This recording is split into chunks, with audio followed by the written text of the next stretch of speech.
Kita mulai dengan ini dulu. Pembahasan sekarang adalah bagaimana cara menghadirkan motivasi-motivasi dalam diri agar bisa cepat menghafal Al-Quran. Pertemuan lalu telah kita bahas dua bagian. Masih ingat? Satu apa? Ikhlas. Yang kedua apa? Serius atau sungguh-sungguh. Ingat betul pesan saya ini ya, teman-teman. Ingat. Yang paling penting dalam menghafal Quran, untuk menentukan cepat tidaknya kita menghafal, itu tidak pada metodenya. Metode itu sebagai pendukung saja. Yang paling penting adalah pendekatan kita kepada Allah Subhanahu wa taala. Semakin Anda membangun hubungan kedekatan dengan Allah, semakin cepat Al-Quran bisa Anda raih dalam kehidupan. Karena itu sekarang kita coba pelajari bagaimana Al-Quran membimbing kita untuk memperbaiki keadaan diri kita supaya lebih dekat dengan Allah, yang dengan itu diinginkan kita cepat mendapatkan Al-Quran. Ya. Satu, kita diminta ikhlaskan niat. Dua, kita diminta serius. Dan sekarang pembahasan ketiga adalah tentang sabar. Sabar. Kalau masih ada waktu kita bahas dengan yang keempat, yaitu yakin. Sabar dan yakin. Saya boleh hapusin? Oh, boleh, alhamdulillah. Musibah. Bala fitnah untuk Anda. Bismillah. Baik.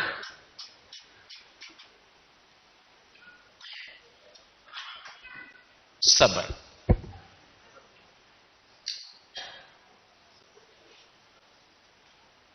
Saya turunkan dulu dalilnya. Anda boleh mencatat beberapa turunan ini, karena tidak semua nanti akan ada di buku. Ini fungsi taklim kita. Kalau semua ada di buku, untuk apa kita bahas lagi? Kan? Sekarang, saya turunkan dulu satu. Quran surah kedua, ayat 155, sampai dengan 156. Ini. Kemudian kita korelasikan dengan Al-Quran. Kita turunkan dulu fungsi sabar. 2. Quran surah kedua ayat 153. Paling kanan sebelah bawah. Baru kita kaitkan kemudian dengan penghafal Quran. Quran surah ke-13. Kita akan ambil ayat 23 sampai ayat 24. Saya kotaki ini. Ini bisa juga nanti melibatkan semua keluarga di Quran surah ke-52 ayat 21. Saya kotaki ini.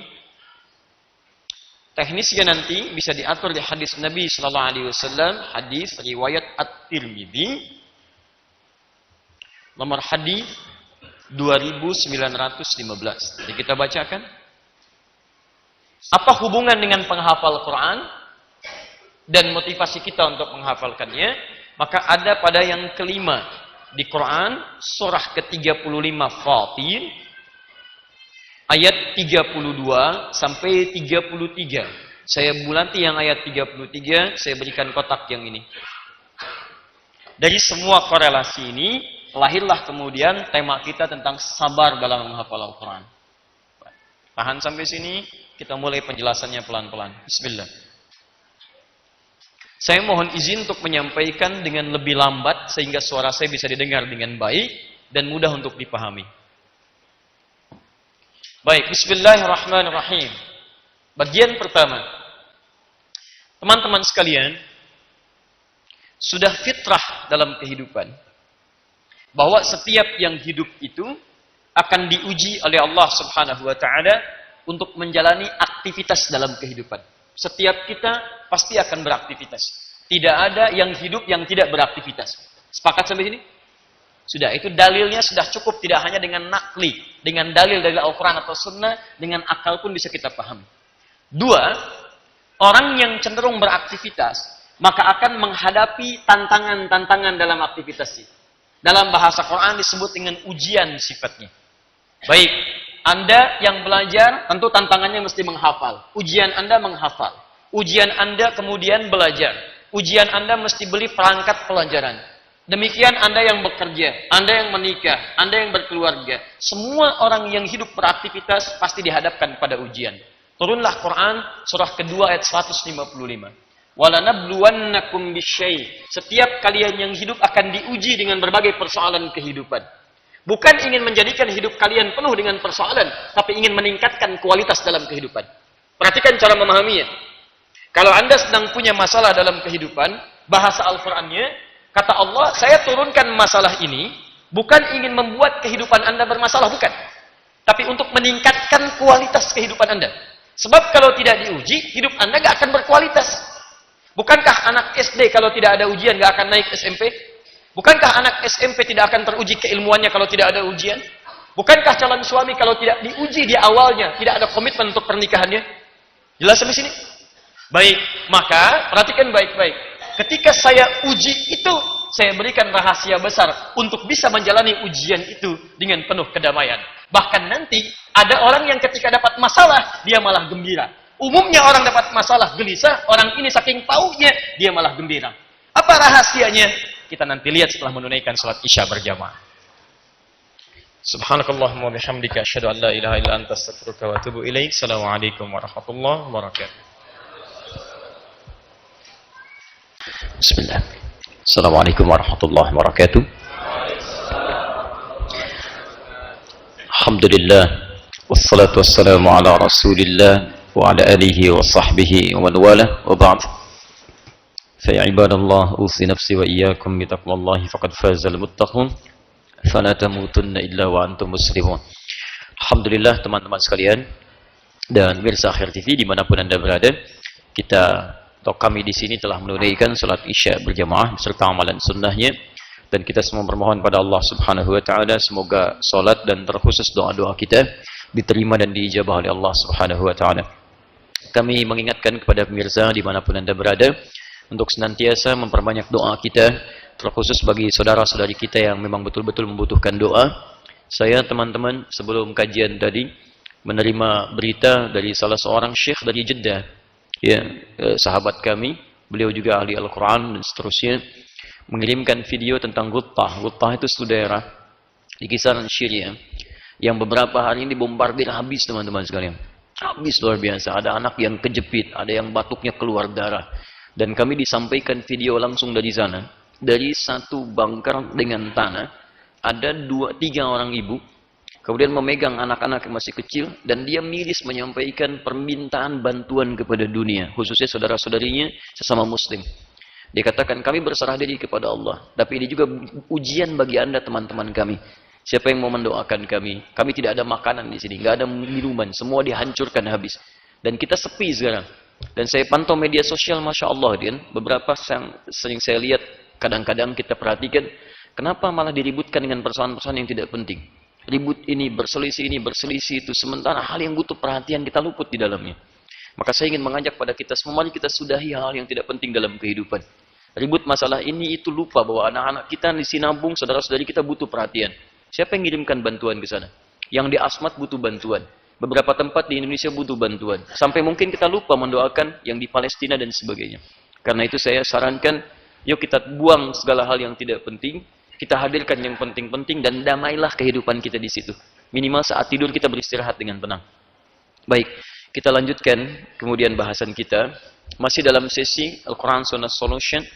Dalam pembahasan buku Muslim Zaman Now menghafal Quran dalam 30 hari. Pembahasan yang ketiga tentang sabar saya teruskan. Perhatikan konsepnya. Mohon izin kalau pembahasan ini saya coba agak rampingkan dengan cepat supaya mudah kita ambil kesimpulan untuk kita amalkan. Baik teman-teman sekalian, tadi kita simpulkan bahwa pertama,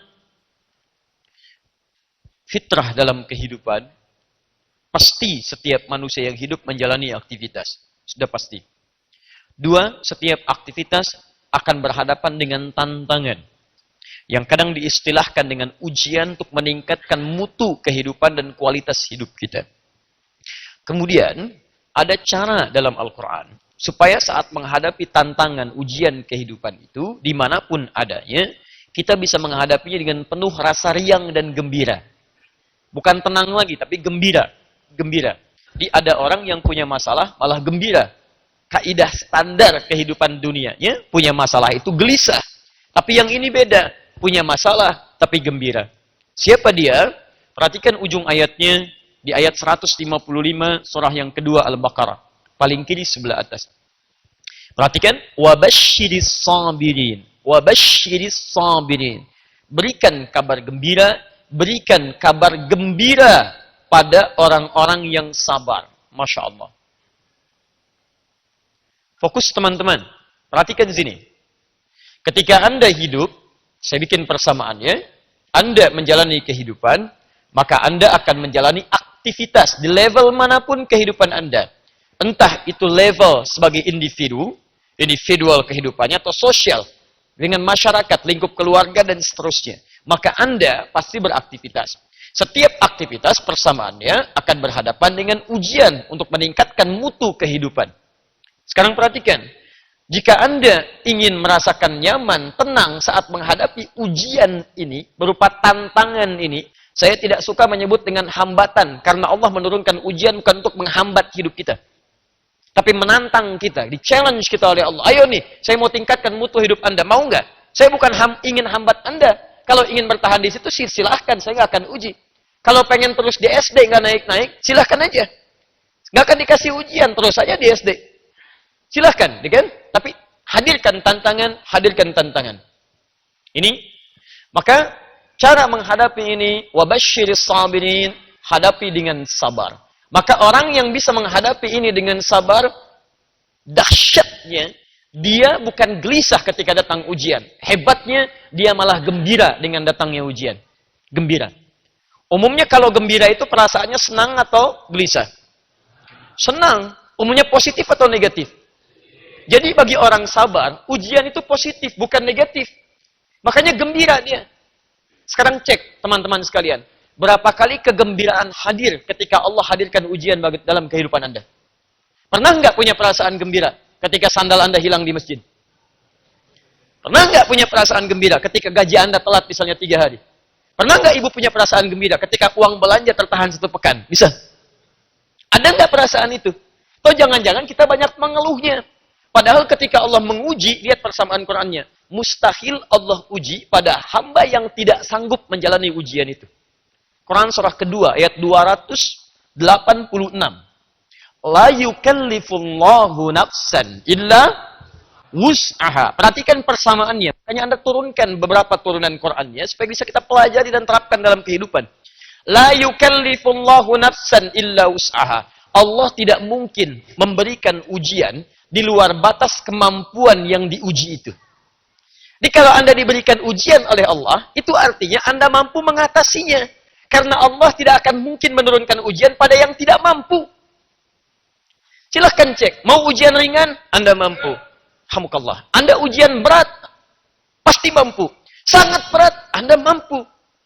Jadi kalau Anda mendapatkan ujian sampai malam ini, misal, Anda punya masalahnya berat, luar biasa. Itu tandanya, cuman Anda yang mampu di sini. Yang lain tidak mampu. Makanya yang lain tidak diuji. Cuman Anda. Tidak diberikan pada Adi Hidayat. Tidak diberikan pada si fulan. Tapi pada Anda. Karena Anda yang dianggap mampu. Allah yakin dengan Anda. Kenapa Anda tidak yakin dengan diri sendiri? Makanya ketika seseorang dipercaya oleh Allah, dia akan bahagia. Anda dipercaya oleh ustaz saja, gembiranya luar biasa. Kenapa Anda tidak gembira ketika dipercaya oleh Allah Subhanahu wa Ta'ala? Ini nggak usah mengeluh. Ya Allah, kok saya? Why me? Why not? Kata Allah. Kenapa tidak? Ya? Jelas ya? Ini konsepnya teman-teman sekalian. Di sekarang kalau dapat ujian, bahagia atau tidak? Luar biasa. Alhamdulillah. Alhamdulillah ya. Jangan mengeluh yang di luar. Kalau suasana dinginnya beda dengan yang di dalam. Ya kan? Tapi belum selesai bahasan kita. Jangan mengeluh kalau ada persoalan. Cari solusinya. Bagaimana caranya bisa bahagia? Karena tidak setiap orang yang diuji bisa bahagia. Rumusnya, jadi orang sabar. Nah sekarang, saya mau turunkan dulu sebelum bahas tentang sabar. Karena ini belum dijelaskan seperti apa kita harus sabar. Ustaz, saya sabar Ustaz. Sabar. Tapi menangis gitu. Tapi tidak terlihat zona kebahagiaan dalam dirinya. Ya. Sabar pas, sabar. Sabar, saya sabar. Oh, Masya Allah. Sabar, tapi merusak benda. Sabar, tapi membanting pintu. Sabar, tapi mecahin piring. Itu bukan sabar.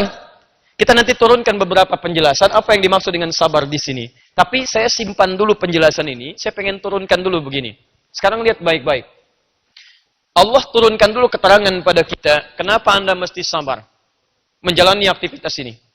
Apa manfaat dari sabar? Apa keutamaannya? Nanti kita kaitkan dengan Al-Quran, baru kita bahas di akhir bagaimana cara sabar itu. Perhatikan baik-baik. Ketika Anda sabar, dalam menghadapi tantangan kehidupan, teman-teman sekalian, maka ternyata disebutkan oleh Al-Quran, kenapa orang sabar ini begitu gembira? Karena dia tahu sabar itu bisa mendekatkan seseorang dengan Allah Subhanahu wa Ta'ala. Buka Quran surah kedua Al-Baqarah ayat 153. Paling kanan sebelah bawah. Ya ayyuhalladzina amanu ista'inu bis-sabri was-salah. Innallaha ma'as sabirin. Perhatikan baik-baik. Kalau Anda kembalikan ke sini, wa basyiris sabirin. As-sabirin. Berikan kabar gembira pada orang-orang sabar. As-sabirin. Di ayat ini, innallaha ma'as sabirin. Sungguh Allah bersama orang-orang sabar. Ma'a di sini ma'iyah, dekat artinya. Allah dekat dengan orang-orang sabar. Dekat dengan Allah. Masya Allah. Maaf. Sini. Seorang pimpinan mau dekat dengan atasan? Mau. Seorang ibu mau dekat dengan anaknya? Mau. Baik. Mohon maaf. Jamaah umumnya ingin dekat dengan panutannya, dengan ustadznya, kiainya, habibnya, dan sebagainya. Pertanyaan saya, jika dunia saja dikejar dengan kedekatannya, siapa yang tidak ingin dekat dengan Allah Subhanahu wa Ta'ala? Saya tanya pada Anda, boleh angkat tangan. Siapa yang tidak ingin dekat dengan Allah? Boleh angkat tangannya. Dan saya suruh pulang. Karena mustahil Anda datang ke sini kecuali Anda ingin mendekat kepada Allah. Itu yang membuat Anda hadir di sini. Saya tidak pernah mengundang Anda karena saya umum tidak kenal Anda. Dan siapa Adi Hidayat di sini? Tidak, ini rumah Allah, bukan rumah Adi Hidayat. Siapa yang bisa meringankan langkah Anda sehingga Anda bisa menepikan aktivitas di malam hari ini? Anda bisa memilih untuk istirahat. Anda bisa memilih untuk refreshing. Kenapa Anda tinggalkan itu semua? Kalau bukan untuk mendekati Allah, mustahil ringan langkah Anda untuk ke sini. Sekarang perhatikan baik-baik. Jadi ketika Allah berikan ujian pada kita, dan diminta kita untuk sabar, ternyata Masya Allah, hadiah utama yang pertama adalah, hadiah utamanya, sabar ini ternyata akan mendekatkan Anda dengan Allah Subhanahu wa Ta'ala.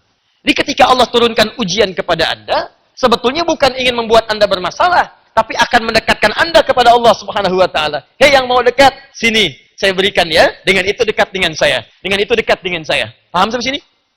Kalau setiap orang diuji paham bahwa dengan ujian dia bisa lebih dekat dengan Allah, saya kira mustahil ada orang-orang yang menolak ujian itu. Mau dekat dengan Allah? Saya buat persamaan. Dekat dengan Allah sama dengan senang ujian. Ujian sama dengan masalah. Orang yang senang ingin dekat dengan Allah, berarti dia senang dengan masalah.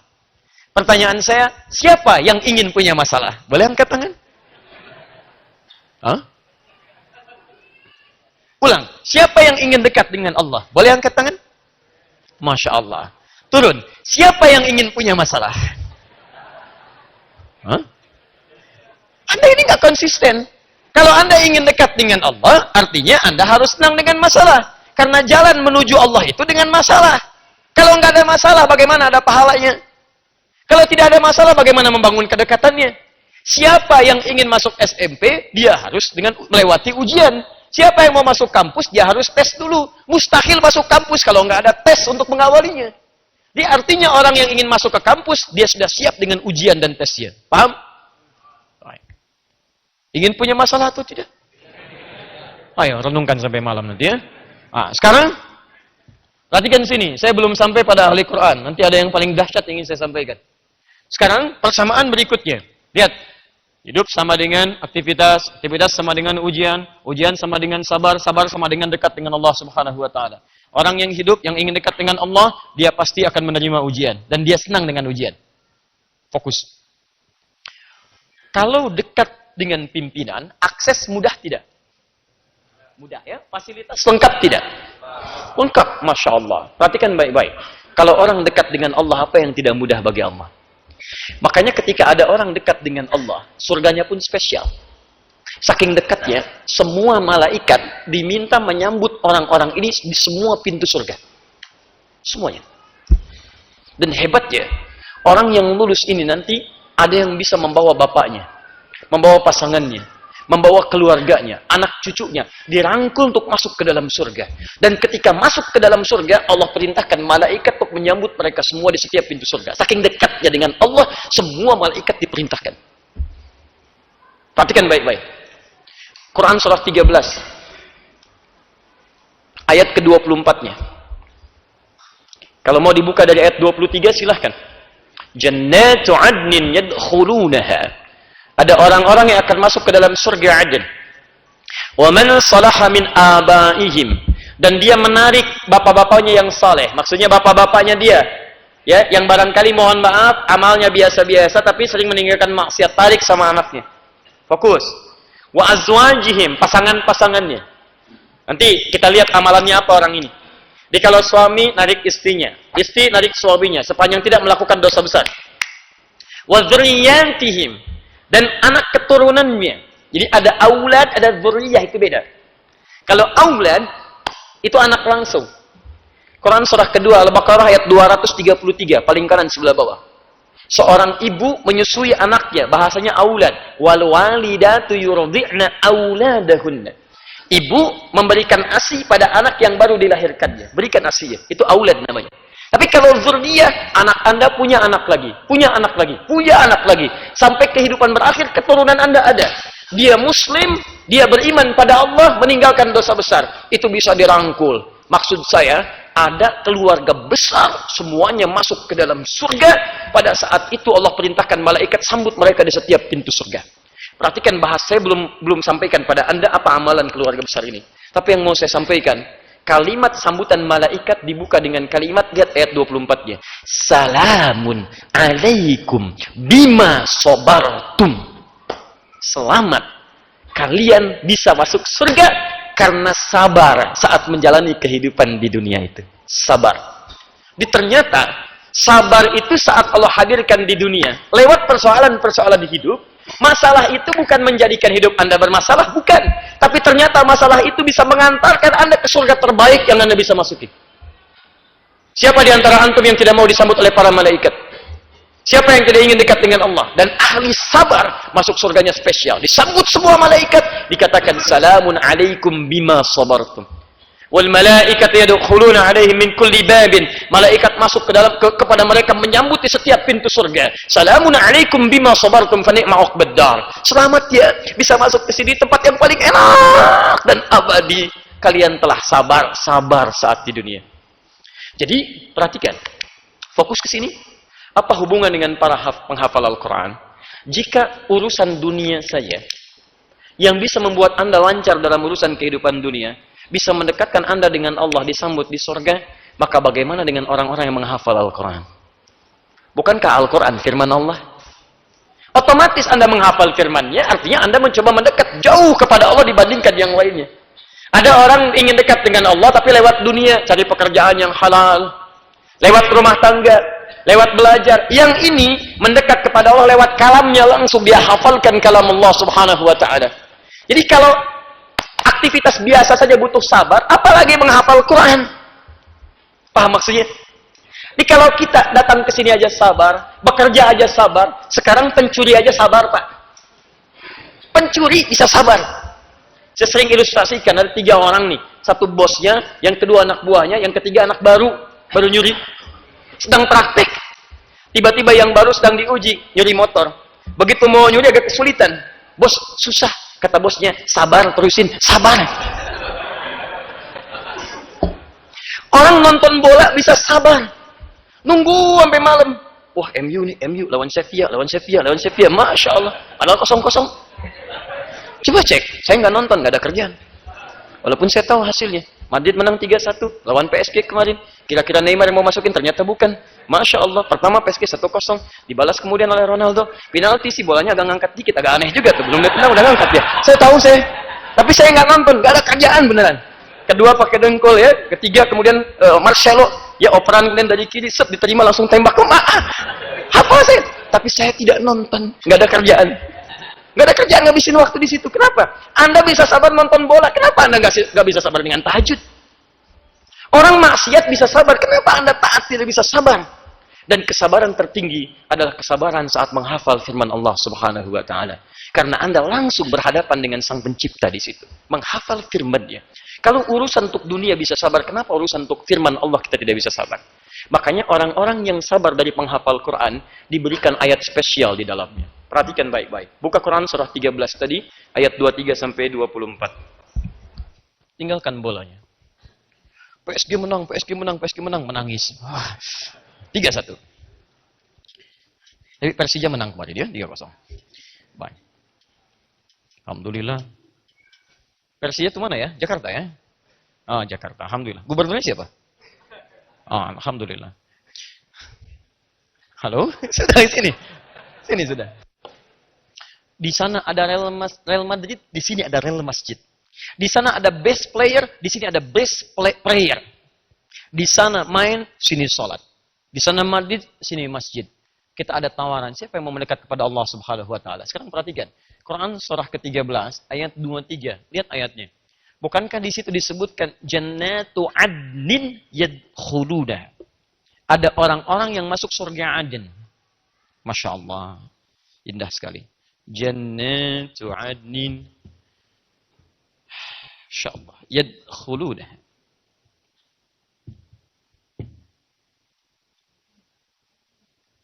Dah?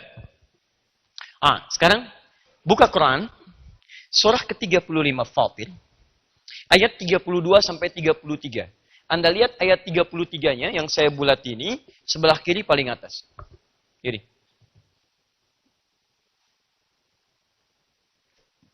Ada? Sudah? Coba lihat ayat 33-nya langsung dulu, langsung. Di ayat 2 Quran surah 13 ayat 23 disebut jannatu adnin yadkhulunaha. Di Quran surah 35 Fatir ayat 33 kalimat yang sama jannatu adnin yadkhulunaha. Ada? Perhatikan, kalimatnya sama persis, sama persis. Jadi kalau kita ingin turunkan kalimatnya di Quran surah 13 ayat 23 Allah menyampaikan ada keluarga besar yang masuk ke dalam surga disambut oleh para malaikat. Surganya surga Aden dan indah sekali.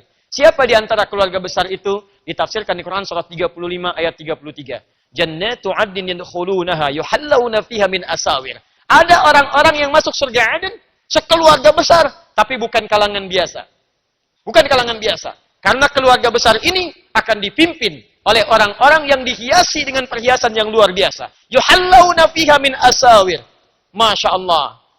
Maaf teman-teman. Dia menggunakan gelang-gelang yang sangat indah. Bahkan kemudian terpancar seperti mutiara. Walibasuhum fiha harir. Pakaiannya sutra begitu gemilang. Ditafsirkanlah kemudian di At-Tirmidzi nomor hadis 2915. Siapa orang ini? Ternyata ahli Al-Quran. Yang saat di dunia dia sabar menghafal Al-Quran. Dia begitu sabar. Allahu Akbar. Di akhirat nanti, orang ini bisa membawa keluarganya untuk masuk ke dalam surga. Perhatikan cara masuknya. Begitu dia mau masuk surga, kemudian difirmankan kepadanya. Qurannya bicara, Allahumma halli. Ya Allah, mohon hiasi. Dari ayat tadi, yuhallawna fiya, kata Qurannya Allahumma halli. Ya Allah, hiasi penghafal Quran, bedakan dengan yang bukan penghafal. Fayul basu ilaihi tajul karamah. Maka dipakaikan di kepalanya mahkota kehormatan.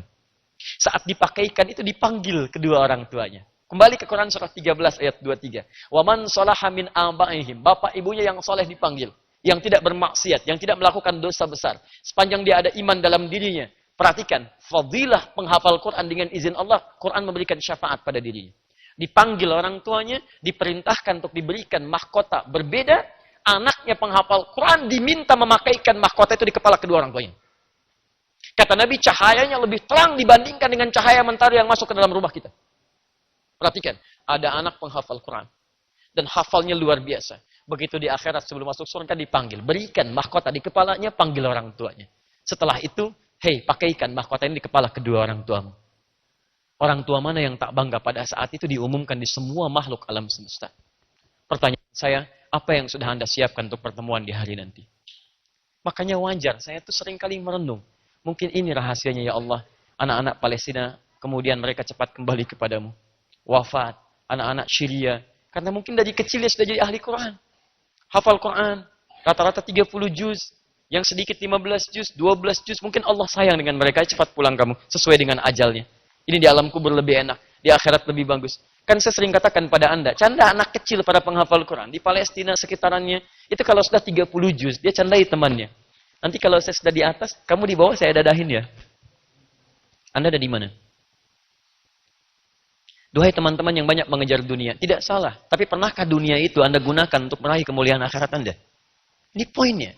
Dan Allah sudah tawarkan, saya katakan bukan cerita, tapi tawaran Anda supaya masuk di dalamnya.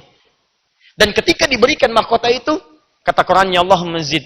Ya Allah tambahkan pada penghafal, bedakan dengan yang bukan penghafal. Bedakan dengan fasilitator. Fayul basu ilai libasal karamah. Maka dipakaikan di badannya, tubuhnya, pakaian kehormatan. Bahasa Qurannya, walibasuhum fiya harir. Dia menggunakan baju sutra yang sangat indah. Jubahnya jubah kehormatan, pakaiannya pakaian kehormatan. Lalu difirmankan oleh Allah. Waqar. Ayo baca, ayo naik ke surga yang paling tinggi. Fa inna akhiru qira'atika akhiru manzinatika.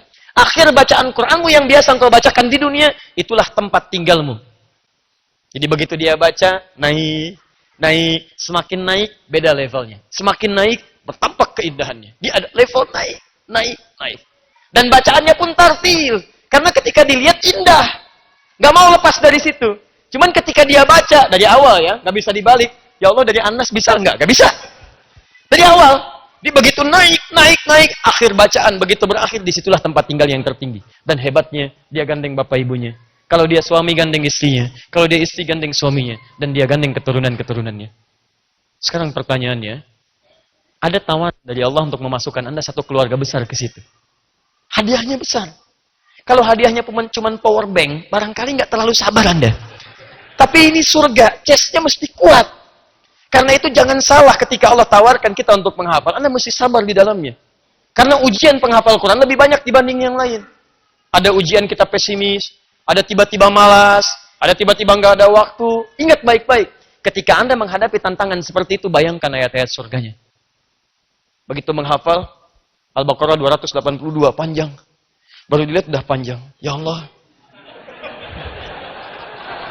Bismillah. Ibu saya ya Allah. Saya ingin menghafal untuk ibu saya. Untuk saya ya Allah. Saya ingin surga ya Allah. Berikan kemudahan. Bismillah. Sabar. Bismillah. Sabar. Sabar. Kuatkan jiwa. Panjang ya Allah. Tapi Anda lebih kuat. Paham ya? Jadi ketika Anda merasakan hal-hal demikian, kembalikan pada suasana tadi. Sabar, sabar, sabar. Apa itu sabar? Sabar itu bukan menerima apa adanya. Sabar itu menerima ketentuan Allah dengan berikhtiar maksimal menyelesaikannya. Menerima ketentuan Allah. Saya ulang. Menerima ketentuan Allah dengan berikhtiar maksimal menyelesaikannya. Di begitu Anda misalnya, maaf, ada teman Anda menghafal 10 ayat dalam 2 menit. Anda sudah 2 jam, gak hafal-hafal. Sabar. Terima dulu. Oh, mungkin Allah ingin berikan yang terbaik bagi saya. Ingat pertemuan yang lalu. Mungkin Allah ingin berikan pahalanya lebih dari saya.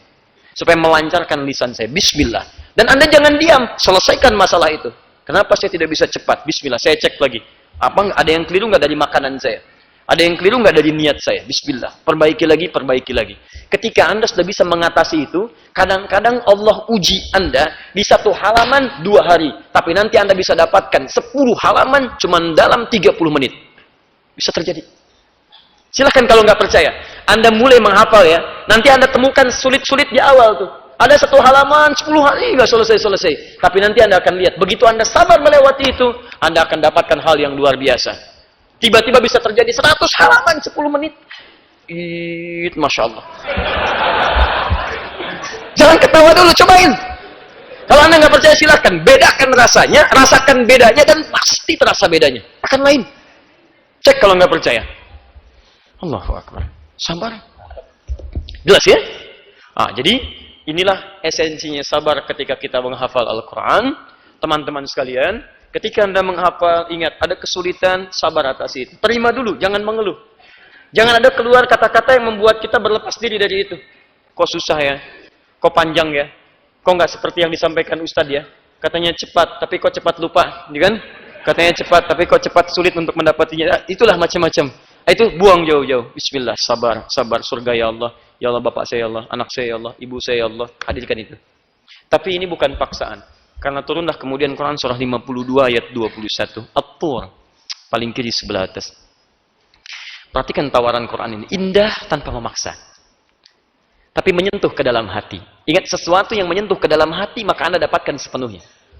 Sentuhlah dia tepat di hatimu, maka engkau bisa miliki dia selamanya. Jadi lihat, ada bahasa Quran menyentuh ke dalam hati kita, maka Allah menyentuh ke dalam diri kita untuk bisa meraihnya. Perhatikan baik-baik. Walladzina amanu. Dan para orang tua yang beriman itu sudah pasti beramal saleh. Wattaba'athum dzurriyyatuhum biimanin. Lalu dia menyiapkan anak cucunya untuk mengikuti amalannya dengan imannya. Lihat, alhaqna bihim dzurriyyatahum. Ini ayat umum. Kami akan mulhaqkan. Mulhaq itu berdempetan begini, berdampingan. Kami akan sandingkan mereka berdampingan dempet. Jadi kalau tadi kan surganya aja. Sekarang bagaimana cara masuk surganya? Kata Quran di ayat lain, nempel begini. Anda pernah lihat footnote kalau baca buku? Footnote kan nempel di bawah kan dengan isinya. Nah, ini mulhaq namanya. Kalau jalan berbarengan nempel gini mulhaq. Ada orang masuk surga, keluarga besar, mulhaq, nempel begini. Masya Allah, bergandengan nempel. Suami, istri, bapak, ibu, yang lain nonton. Assalamualaikum. Masuk. Dan apakah Anda termasuk di dalamnya? Mulhaq. Alhaqna bihim dzurriyyatahum. Tapi tidak sampai sini. Tawarannya, wa ma alatnahum min amalihim min syai'. Kata Allah, kami enggak akan sia-siakan. Kalau ada di antara ibu dan anak atau keluarga itu ingin memulai amalan itu. Kalau dalam konteks menghafal Quran, misal orang tuanya menyekolahkan anaknya ke tempat hafalan Quran, maka setiap anak belajar mengantarkan pahala untuk orang tuanya, dicatat itu. Sambil orang tuanya menghafal, anak menghafal, orang tua menghafal. Apa yang sekedar kesanggupan kita? Kesanggupan kita itu yang kita maksimalkan. Atau sebaliknya, ada orang tua untuk anak, ada anak untuk orang tua. Misal, orang tua telah meninggal dunia. Ada bekal yang diberikan. Maka dia berusaha menghafalkannya sambil berdoa, ya Allah, muliakan ayah ibu saya, ya Allah. Saya berusaha menghafal Quran, ya Allah, untuk memuliakan ayah dan ibu saya dengan izinmu, ya Rabb. Engkau yang firmankan dalam Quran, kalau penghafal Quran bisa menggandeng bapak ibunya. Maka saya berusaha untuk menghafal, untuk menggandeng ayah saya, ya Rabb. Saya nggak bisa menggandengnya dalam kehidupan dunia. Setidaknya beri saya kesempatan menggandengnya di akhirat nanti. Coba. Kita bisa lakukan itu. Ya, kullu mri'in bima kasaba rahin. Tapi saya nggak maksa, kata Allah. Setiap orang akan tergadai dengan usahanya. Kalau Anda ingin abaikan pesan ini, silahkan terserah Anda. Tapi satu saat Anda akan rasakan bagaimana pedihnya perpisahan yang abadi. Tapi kalau Anda ingin kerjakan itu, ini kesempatannya. Karena kalau sudah wafat di hadapan Allah, sudah nggak ada kesempatan untuk kembali. Karena itu saya ingin mengajak pada kita semua, mari kita bersabar untuk memulai membuka lembaran hidup kita. Setidaknya mulai jalani hidup kita dengan lebih baik daripada sebelumnya. Ayo, alhamdulillah. Walaupun satu ayat, bismillah. Daripada tidak sama sekali. Dan di situ dicatat ikhtiar kita di hadapan Allah Subhanahu wa taala. Sudah ada, alhamdulillah, nas yang qat'i bahwa Nabi Nuh selevel Nabi berpisah dengan anaknya. Nabi Lut berpisah dengan istrinya. Itu ditampilkan pada kita bukan untuk menjadi dongeng dan kisah yang ditontonkan, tapi jadi tuntunan supaya kita tidak menciptakan suasana itu lagi di masa depan kita. Itu pilihan bagi kita. Karena itu saya mengajak, ayo perbaiki diri kita. Ayo kita dekatkan diri kita dengan Allah Subhanahu wa taala dan mudah-mudahan Allah berikan taufik kepada kita semuanya insyaallah. Itu gambaran pertemuan hari ini. Jadi saya cukupkan dulu supaya kita bisa mudah mencernanya dan ada banyak hal yang mesti kita bincangkan kemudian. Mohon izin menyampaikan beberapa pengumuman. Pertama, saya mohon maaf barangkali untuk pertanyaan ini belum bisa saya jawab sekarang karena waktu kita agak terbatas untuk hari ini. Yang kedua, ini saya ingin fokus Anda di dalamnya. Kita berusaha untuk menebarkan nilai-nilai kebaikan yang sekiranya mampu memperbaiki diri kita di hadapan Allah Subhanahu wa taala. Karena itu program yang kita canangkan berusaha mendekatkan diri pada Al-Quran dan Sunnah, yuk kita maksimalkan. Kami berikhtiar mencetak, alhamdulillah, buku, ada juga mushaf. Insya Allah mushaf At-Taisir untuk bulan depan akan dicetak lagi 5.000 eksemplar. Mudah-mudahan nanti bisa kita bagikan kembali. Buku ini juga akan dicetak yang untuk wakaf lagi sekitar berapa ya? 1.000-2.000 eksemplar insya Allah. Ada tambahan lagi. Tapi nanti insya Allah, bagi teman-teman dan kita semua yang ingin memilikinya, tinggal nanti terhubung saja. Nanti sistemnya silahkan dilihat saja bagaimana teknis yang bisa didapatkan. Tapi kalau ada untuk jatah wakaf yang hadir setiap pekan, kita akan coba buka untuk bagikan apa yang kita punya supaya menyebar kebaikannya. Bagi yang belum dapat, tidak usah ribut berdiskusi. Termasuk teman-teman yang di media sosial, tidak usah banyak diperdebatkan. Anda bisa tunggu sejenak atau terhubung dengan materi kita di setiap pekan. Karena buku ini akan dibahas dalam setiap pekan pertemuan kita. Jelas? 2, fokus baik-baik. mulai yang akan datang. Kalau sekarang saya baru berikan PR, saya ingat insya Allah, saya tidak lupa dengan PR. Anda kan dapat PR kan? Satu halaman An-Naba. Jangan kira saya lupa, saya ingat insya Allah. Baik, jelas ya? Bola saja saya ingat, PR apa lagi gitu kan? Tapi saya nggak nonton bola, nggak ada kerjaan. Balikan lagi, Anda punya hafalan kan? 30 ayat masih ingat? Baik, nggak apa-apa, saya berikan waktu untuk pekan depan saya cek. Ya, di pas awal saya masuk, kita langsung Quran, itu teknisnya. Ingat ya, satu halaman, ayat 1 sampai 30. Suratnya apa? Ingat, An-Naba. Naba bukan nas. Ingat, bukan nas. An-Naba. An-Naba. Ingat ya? Baik. Berapa ayat? Ingat, 30 ayat. Bukan cuman ayatnya. Karena saya telah terangkan pada Anda, mulai dari posisinya, mulai dari macam-macamnya. Di saat saya buka sesi kita malam Jumat ini, saya akan buka langsung dengan Al-Quran. Teman-teman, ayat 10, ayat 15, ayat 5, posisi mana, surat kesekian. Siap insya Allah? Ya. Semangat ya? Siap sabar insya Allah? Ya. Yakin? Yakin? Baik. Nah, nanti mulai yang akan datang, sesi yang terakhirnya, saya akan jelaskan, jadi dibagi dua. Ini bagian awal, ini bagian akhir. Ya, bagian akhirnya kita mulai dari juz 30 dulu. Di sebelum habis kajian, saya berikan cara cepat untuk menghafalkannya. Jelas ya? Tapi ingat baik-baik ini. Karena saya masih manusia. Anda juga manusia. Dan sampai kiamat pun saya tetap manusia. Dan sifat manusia disebut dengan insan. Dari kata nisyan, artinya lupa. Dan lupa itu bersanding dengan salah. Karena itu di Quran, nisyan dari kata nasya. Salah, khata, akhta. Quran surah 2 ayat 286. Rabbana la tu'akhidna in nasina au. Nah, karena saya masih manusia yang mungkin lupa dan salah, pasti akan didapati di buku ini beberapa kekurangan-kekurangan. Sambil kita belajar, sambil kita evaluasi. Terutama yang ini nanti, karena ini nanti sistem komputernya mungkin agak beda dengan yang dipercetakan. Karena itu Anda akan temukan mungkin ada lompatan atau ada kekurangan yang salah, itu nggak ada masalah. Maksud saya nggak ada masalah, kita cantumkan, kita sama-sama perbaiki. Dan bukan aib kita menyadari kesalahan. Jelas ya? Misal, ini ada tertulis An-Naba, di atasnya Al-Mursalat. Mungkin nanti ada copy paste di situ yang kemudian lompat dan keliru. Dan kalau keliru, akui keliru. Dan tidak usah mengumbar aib kemudian di situ untuk menutup itu semua. Tidak. Saya pun dalam taklim begitu, pasti ada kelirunya. Mustahil sempurna semua. Mustahil. Saya punya catatan kekeliruan-kekeliruan. Ada yang mengingatkan yang lain, saya catat. Alhamdulillah, ada sahabat-sahabat kami. Alhamdulillah kita terima dengan baik.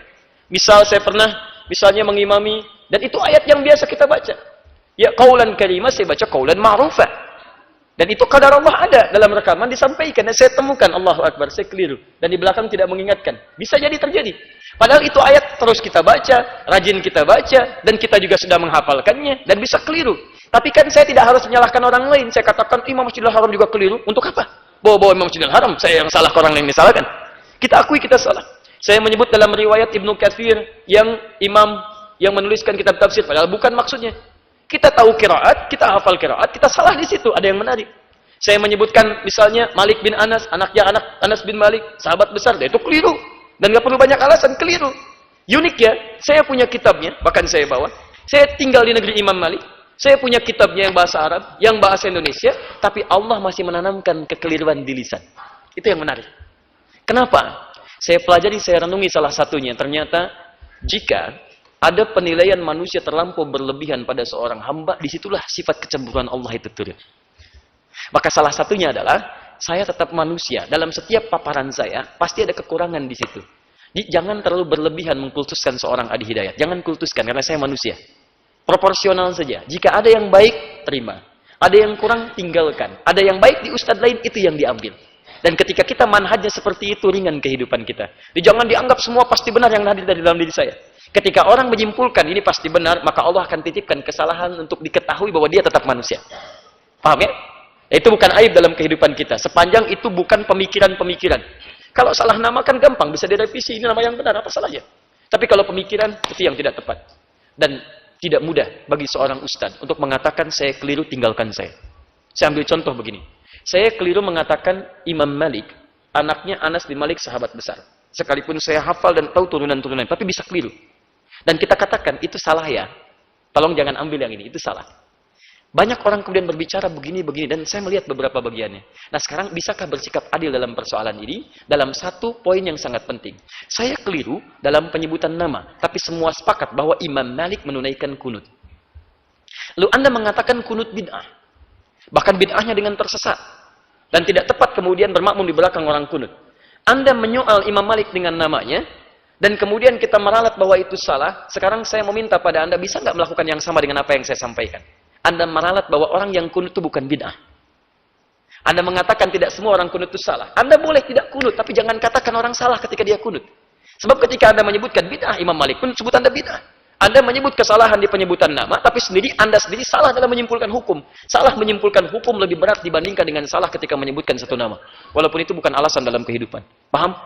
Disinilah teman-teman kita akan diuji dalam kehidupan. Kadang-kadang kita mudah memvonis orang lain, tapi kita sendiri tidak mudah memperbaiki diri.